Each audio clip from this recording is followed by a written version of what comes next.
Tarot is an ancient system of cards that dates back to ancient civilizations. These cards were used not only as a tool for predicting the future, but also as a tool for meditation and spiritual growth. The history of tarot is full of mysticism and mystery.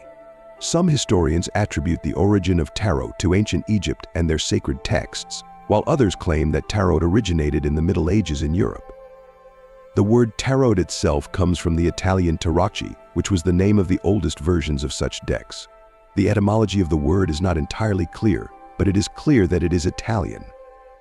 Tarot originated as a variation of common card games that appeared about a century before. Tarot has been used for a variety of purposes, from card games to being used as a spiritual tool. Depending on the style used, various famous decks have been given names. Tarot Visconti Sforza is the oldest known complete deck, created in the 15th century, named after the customers. The depictions of the senior arcana are in the Italian Renaissance style and are hand-drawn using gilding. Marseille Tarot, a deck of simplified drawing with the depiction of the clothes of characters in the fashion of the Renaissance. The first such decks that have survived to our time dates from France XVI century Lyon and XVI century Marseille. The Marseille's deck was the most popular tarot deck for several centuries due to the simplicity of its drawing was used by the people to brighten their leisure time. The Tarot of Papias is a tarot deck created in the late 19th century by the French occultist Papias Gerard Anacletus Vincent Ancos and specifically designed for divination. It is executed in the Egyptian style.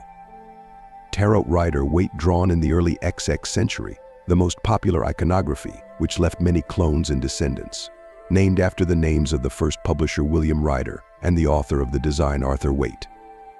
The artist is Pamela Coleman Smith.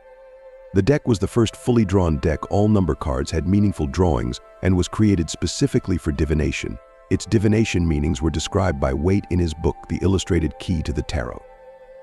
All this made it very convenient in divination, and it became so popular that it gave rise to many myths. The Tarot of Thoth is a deck created by Aleister Crowley and the Egyptologist artist Frida Harris, characterized by a more modern style of execution and extremely rich esoteric symbolism.